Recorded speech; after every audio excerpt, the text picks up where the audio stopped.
గంగావతరణ గాథ. హిరణ్యగర్భతనయ సూర్యవంశంలో సగరుడు అనే మహారాజు ఉన్నాడు. అతడికి వైదర్భి, శైభ్య అని ఇద్దరు భార్యలు. శైభ్యకు అసమంజుడు అనే కుమారుడు జన్మించాడు. వైదర్భి సంతానం కోసం శివుణ్ణి ఆరాధించింది. శివుడు అనుగ్రహంతో గర్భిణి అయింది. 100 ఏళ్లు మోసి ఒక మాంసపిండాన్ని ప్రసవించింది. ఆ పిండాన్ని చూసి వైదర్భి చలించిపోయింది. దారుణంగా విలపిస్తూ శివుణ్ణి ధ్యానించింది. శివుడు బ్రాహ్మణ రూపంలో వచ్చి ఆ పిండాన్ని 60,000 తునకలు చేసి ప్రాణాలు పోశాడు. అందరూ మహాబల పరాక్ర సంపన్నులైన పుత్రులయ్యారు. ఒక్కొక్కడు గ్రీష్మ మార్తాండుడిలా ప్రజ్వరిల్లుతున్నారు. ఒకనాడు కపిల మహర్షి శాపం వల్ల అందరూ భస్మమైపోయారు. సగరుడు దుఃఖం పట్టలేక రాజ్యం వదిలిపెట్టి అరణ్యాలకు వెళ్ళిపోయాడు. గంగానదిని ఆ భస్మరాశులపై ప్రవహింపజేస్తే తన సోదరులు సజీవులవుతారని తెలుసుకున్న అసమంజుడు గంగాదేవి కోసం తపస్సు ప్రారంభించాడు. 1,00,000 సంవత్సరాలు తపస్సు చేసి కాలధర్మం చెందాడు. అతడి కొడుకు అంశుమంతుడు అదే దీక్షతో తపస్సు కొనసాగించాడు. అతడు 1,00,000 సంవత్సరాలు తపస్సు చేసి గతించాడు. అటుపైన అతడి పుత్రుడు భగీరథుడు తపస్సు చేశాడు. ఇతడికి శ్రీకృష్ణుడు 1,00,00,000 సూర్యప్రభలతో దర్శనమిచ్చాడు. ద్విభుజుడై మురళీధరుడై కిశోర గోపవేషంలో త్రిపూర్తి సంస్థుతుడై దర్శనమిచ్చిన ఆ స్వేచ్ఛామయ పరబ్రహ్మను, పరిపూర్ణతమ ప్రభువును చిరునవ్వులు చిందిస్తూ ఆ నిర్లిప్త నిర్గుణ పరాప్రకృతిని చూస్తూనే భగీరథుడు మోకారిల్లి భక్తి ప్రవర్తలతో స్తుతించాడు. తన వాంఛితాన్ని విన్నవించాడు. సగరపుత్రులను ఉద్ధరించి వంశాన్ని తరింపజేయమని ప్రార్థించాడు. అప్పుడు శ్రీకృష్ణ పరమాత్మ గంగాదేవిని ఆజ్ఞాపించాడు. హే గంగే, సరస్వతీ శాపం ఉంది కదా, వెంటనే బయలుదేరి భారత భూమికి అవతరించు, సగరపుత్రులను ఉద్ధరించు. ఇది నా ఆజ్ఞ. నీ నీరు సూకినా నీ గాలి తాకినా అందరూ పరిపూతలవుతారు. 1,00,000 జన్మార్జితాలైన పాపాలు నశిస్తాయి. నా రూపాలు పొంది నా లోకంలో విహరిస్తారు. మౌసల స్నానం చేస్తే చాలు, బ్రహ్మహత్యాది మహాపాతకాలు కూడా అంతరిస్తాయి. పుణ్యాహ స్నానానికి ఉన్న ఫలమెంతో వేదాలు కాదు, త్రిమూర్తులైనా చెప్పలేరు. సామాన్య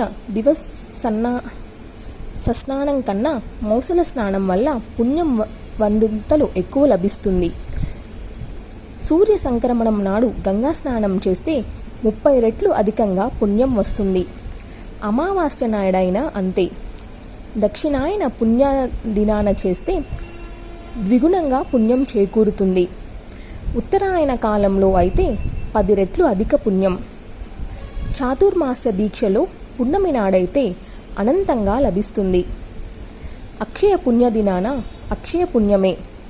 ఉగాది, మాఘసప్తమి, భీష్మాష్టమి, అశోకాష్టమి, హరినవమి, సూర్యచంద్ర గ్రహాల రోజున పట్టు విడుపుల సమయాలలోనూ చేసే గంగా స్నానాలు అశేష పుణ్యప్రదాలు. గంగా, ఇవి నీకు నేను ఇస్తున్న వరాలు అని చెప్పి శ్రీకృష్ణుడు విరమించాడు. ఈ మాటలు విన్న గంగాదేవి సవినీయంగా ఒక సందేహాన్ని వెళ్ళబుచ్చింది. నాదా, సరస్వతీ శాపం వల్లనైతేనేమి, ఈ రాజేంద్రుల తపస్సుల వల్లనైతేనేమి, నీ ఆజ్ఞ మేరకు నేను భారత భూమికి వెళ్తాను. బాగానే ఉంది. అయితే నేనక్కడ ఎంతకాలం ఉండాలి? మళ్ళీ నీ సన్నిధికి రావడం ఎప్పుడు? పాపాత్ములందరూ వచ్చి నాలో మునిగి పాపాలు సమర్పిస్తుంటే నాకు వాటి నుంచి విముక్తి ఎలాగా? ఇంకా నా మనసులో ఉన్న సంశయాలేమిటో అన్నీ ఎరిగిన వాడవు, నువ్వే తగిన ఉపాయం ఉపదేశించు అంది. గంగాదేవి, నీ వాంఛితమేమిటో నాకు తెలుసు. ద్రవరూపంలో భూమికి అవతరిస్తున్న నీకు అక్కడ సముద్రుడు భర్త అవుతాడు. సముద్రుడు నా అంశావతారమే. నువ్వు లక్ష్మీ స్వరూపినివే. నెరజానకు నెరజాన దొరకడం ఆనందదాయకమే కదా. భారత భూభాగాన సరస్వతి, ప్రభృతి నదులు ఎంతకాలం ఉంటాయో అంతకాలము నువ్వు వారితో పాటు సౌభాగ్య సంపదలతో ఉంటావు. దేవి, ఈనాటి నుంచి కలియుగంలో 5,000 సంవత్సరాలు గడిచే వరకు నువ్వు భారతావనిలో ఉండక తప్పదు. నిత్యము నీకు సముద్రుడితో రహస్య సంగమం జరుగుతూనే ఉంటుంది. అతడు రసికుడు, నువ్వు రసికవు. భారతీయులందరూ నిన్ను భగీరథిగా స్తుతిస్తారు, అర్చిస్తారు. కన్వ శాఖోక్త పద్ధతిలో ధ్యానిస్తారు, పూజిస్తారు. నిన్ను స్తుతించిన వారికి అశ్వమేధ ఫలం లభిస్తుంది. స్తుతించలేక, దర్శించలేక యోజనాల దూరం నుంచే గంగా గంగా అంటే చాలు, అతడు పాప విముక్తుడై వైకుంఠం చేరుకుంటాడు. 1000 మంది పాపాత్ముల నీలో మునిగిన ఒక్క విష్ణుభక్తుడు మునిగితే చాలు, నువ్వు మళ్ళీ పరిపూతవవుతావు. ఎన్ని శవాలు నీలో తేలినా విష్ణు మంత్రోపాసకుడి స్నానంతో పాప ప్రక్షాళనవుతుంది, దోషాలన్నీ తొలగిపోతాయి. నువ్వు అగమోచనకు అధిష్టాత్రివి. నిన్ను తలుచుకుంటూ ఏ నదిలో, ఏ రేవులో మునిగినా అది గంగా తీర్థమే అవుతుంది. నీ రేణువు సోకితే చాలు, మహాపాతకి కూడా పరిపూర్ణుడవుతాడు. జ్ఞానులు నా నామాన్ని జపిస్తూ నీలో మునిగి ప్రాణాలు వదిలితే సరాసరి నా సాయుధ్యం పొందుతారు, నాకు శాశ్వతంగా పార్షదులవుతారు. ఎంతో పుణ్యం చేసుకున్న వాడి శవమే నీలో కలుస్తుంది. అతడు సరాసరి వైకుంఠం చేరుకుంటాడు. అతడికి సారూప్యం ఇచ్చి పార్షదుణ్ణి చేసుకుంటాను. తెలియక అజ్ఞానంతో నీలో మునిగిన, నీలో ప్రాణాలు విడిచిన అతడికి సాలోక్యం ఇస్తాను, పార్షదుణ్ణి చేస్తాను. నీ పేరు జపిస్తూ ఎక్కడ ప్రాణాలు విడిచినా వారికి కూడా శాశ్వతంగా సాలోక్యం అనుగ్రహిస్తాను. రత్నాల పల్లికలో గోలోకానికి తోడ్కొని వెళ్తాను. నా మంత్రాన్ని ఉపాసించేవారు, నాకు నివేదన చేసి భుజించేవారు ముల్లోకాలను పవిత్రం చేయగల సమర్థులు. వారిని ఇలాగే రత్నాల పల్లకిలో గోలోకానికి తీసుకువెళ్తాను. వారి బంధువులు, వారి పెంపుడు జంతువులు, వారి సేవకులు అందరూ ఇదే మన్నన జరుగుతుంది. ఇలా శ్రీకృష్ణుడు గంగాదేవిని ఊరడించి, భగీరథ, ఈ గంగాదేవిని భక్తితో స్తుతించు, శ్రద్ధతో అర్చించు అన్నాడు. భగీరథుడు భక్తి శ్రద్ధలతో స్తుతి పూజనలు నిర్వహించాడు. కౌదుమ శాక్తోక్తంగా సామవేద మంత్రాలతో మళ్ళీ మళ్ళీ స్తుతించాడు. శ్రీకృష్ణ పరమాత్మను స్తుతించి ప్రణమిల్లాడు. గంగాదేవి స్తుతించి నమస్కరించింది. శ్రీకృష్ణుడు అంతర్ధానం చెందాడు అని నారాయణ మహర్షి చెప్పగానే భగీరథుడు చేసిన పూజా విధానాన్ని, స్తుతిని తెలియజెప్పమని నారదుడు అభ్యర్థించాడు. నారద, భగీరథుడు స్నానం చేసి దౌత వస్త్రాలు ధరించి శుచిగా నిత్యక్రియలు అనుష్ఠించి ఏకాగ్ర చిత్తంతో భక్తితో దేవషట్కాన్ని ఆరాధించి అప్పుడు గంగాదేవిని స్తుతించాడు. విఘ్న వినాశం కోసం గణేశ్వరుణ్ణి, ఆరోగ్యం కోసం సూర్యుణ్ణి, శౌచం కోసం అగ్నిని, లక్ష్మి కోసం విష్ణువును, జ్ఞానం కోసం శివుణ్ణి, ముక్తి కోసం శివానీని పూజించాలి. ఈ 6 దేవతలను ముందుగా పూజించిన వాడికే ఏ పూజ చేయడానికైనా అధికారం లభిస్తుంది, లేకపోతే విషమ ఫలితాలు తప్పవు. తన్వ శాఖోక్తమైన గంగా ధ్యానం పాప ప్రణాశకం. గంగాదేవి తెల్ల కలువలాగా ఉంటుంది. కృష్ణమూర్తి నుంచి ఆవిర్భవించింది. కృష్ణతుల్య అగ్నిజ్వాల లాంటి అంశుకాన్ని ధరిస్తుంది. రత్నభూషణాలు అలంకరించుకుంటుంది. ఒక్కసారిగా శరత్పూర్ణిమ చంద్రబింబాలు 100 ఉదయించినట్టు ఆహ్లాదకరంగా ఉంటుంది. చిరునవ్వులు పండిస్తూ ఉంటుంది. ఎప్పుడూ యవ్వనంలోనే ఉంటుంది. నారాయణ ప్రియ, శాంతస్వరూప, సౌభాగ్య సమన్విత, విశాలమైన కబరీబారం. అందులో మాలతీ పుష్పమాలికలు, చెక్కిళ్ళ మీద సింధూర చందన కస్తూరి బిందువులతో మకరీక పత్రాలంకరణ, దొండపండు లాంటి పెదవులు, ముత్యాల కోవ లాంటి పల్లవరస, అందమైన ముఖం, అందమైన బొట్టు, అందమైన కన్నులు, క్రీగంటి వాలుచూపులతో మరింత మనోహరంగా ఉంటుంది. ఉన్నతమైన వక్షస్థలం, విశాలమైన జగనభాగం, మెట్ట తామరలా వంటి పాదాలు, వాటికి రత్నపాదకులు, లతకతో పారాని దిద్దిన పాదాలు. దేవేంద్రుడి శిరస్సు మీద ఉన్న మందార పుష్పం నుంచి జారిపడిన ఎర్రని మకరంద బిందువుతో పారాని దిద్దుకున్నట్టుంటుంది.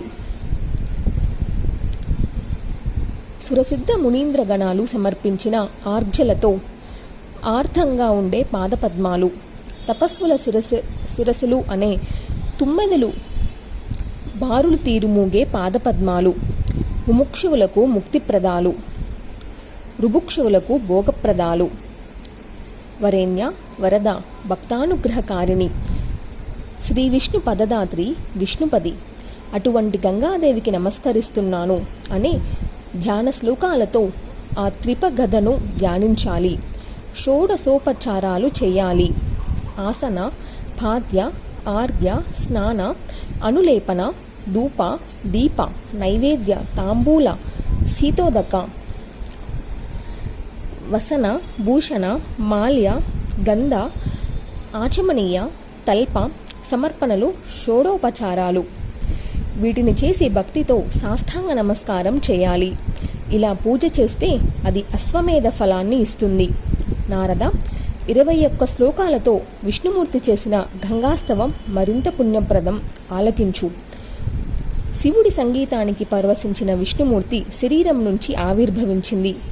రాధా శరీరం నుంచి జాలువారిన జలంతో వరదగట్టింది. సృష్టి కన్నా ముందు గోలోకంలో రాసమండలంలో శంకరుడి సన్నిధానంలో జన్మించింది. గోపాగోపి జనంతో కోలాహలంగా జరుగుతున్న రాధా మహోత్సవంలో కార్తీక పూర్ణమి రోజున అవతరించింది. 1,000,000 యోజన విస్తీర్ణము, అంతకన్నా 1,00,000 రెట్లు పొడుగు ఉండి గోలోకమంతటా వ్యాపించిన గంగమ్మకు వందనాలు. 60 లక్షల యోజనాల విస్తీర్ణము, అంతకు 4 రెట్లు పొడవుగా వైకుంఠంలో వ్యాపించిన గంగమ్మకు దండాలు. 30 లక్షల యోజనాల విస్తీర్ణము, అంతకు 5 రెట్లు పొడవుగా ఏటికోళ్ళు. అంతే విస్తీర్ణము, అంతకు 4 రెట్లు పొడవుతో శివలోకంలో సంచరించే గంగమ్మకు నమస్సులు. ఇలాగే ధ్రువలోక, చంద్రలోక, సూర్యలోక, తపోలోక, జనలోక, మహర్లోక, కైలాస, ఇంద్రలోక, పాతాళలోకాలలో ప్రవహించే గంగాదేవికి నమోవాకాలు. ఇంద్రలోకంలో మందాకినిగా, పాతాళంలో భోగవతిగా కీర్తింపబడే గంగా భవానీకి నమస్కారాలు. 1 క్రోశమాత్ర విస్తీర్ణంతో అక్కడక్కడ ఇంకా క్షీణించి అలకనందగా భూలోకంలో ప్రవహించే గంగమ్మకు డింగిడీలు. సత్యయుగంలో